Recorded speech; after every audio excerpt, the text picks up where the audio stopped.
I'll start with Sheridan. He's the global head of workplace for Standard Chartered Bank. And we have Tim here sitting next to me. He's the chairman and CCO, Chief Creative Officer of Fitch.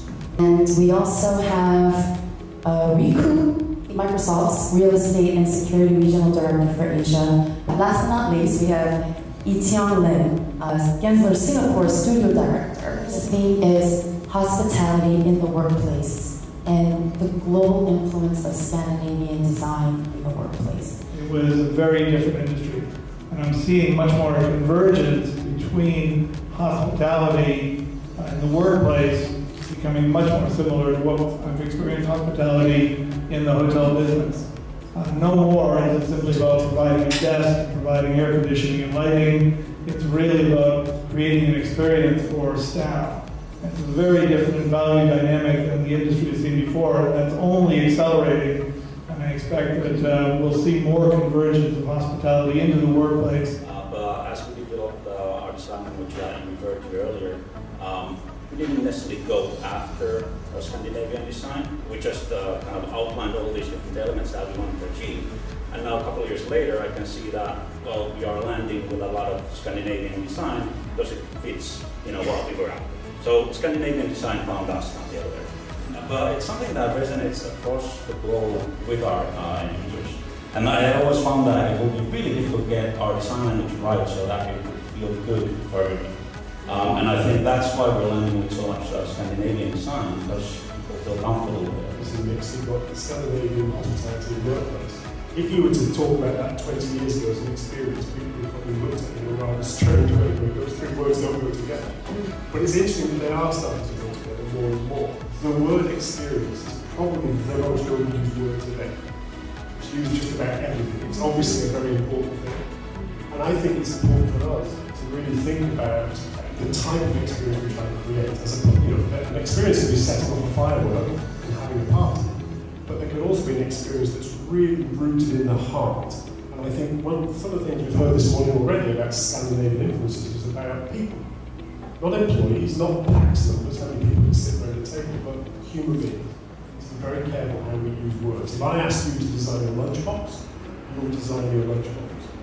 If I ask you to design me something to keep your lunch in, who knows what you would come up with? And I think from an experience point of view, if you say to me, design an office, then you kind of know what you're going to get.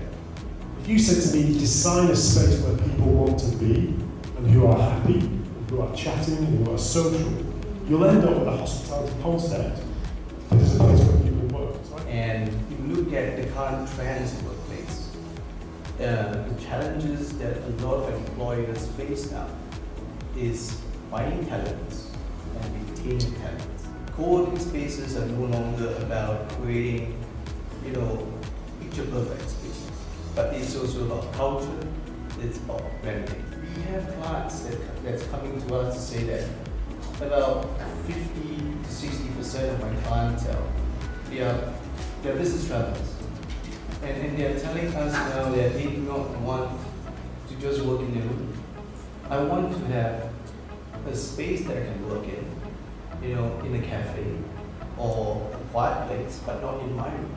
A place where I can see activity, a place where I can feel life. And the question on the survey about pride is, are you proud to bring your family and relatives to your office? And this is where it comes back to design. It's about that environment, how people feel and connect with and are emotionally bonded with their environment. And we find that that's through furniture, it's through design, it's through aesthetics, it is about service ethos of how you connect with your employees. Just bear in mind, what are people, employees, or your customers, or whatever, what are they dreaming about? What are they looking to explore? And what are they looking to locate? It's very basic human needs that people have when they are spending time.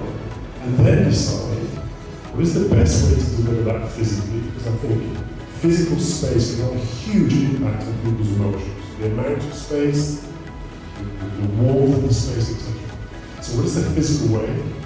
What is the best digital way? Because you want presentations to work, you want to be able to plug in your laptop, you want to be able to make a phone call in a quiet place.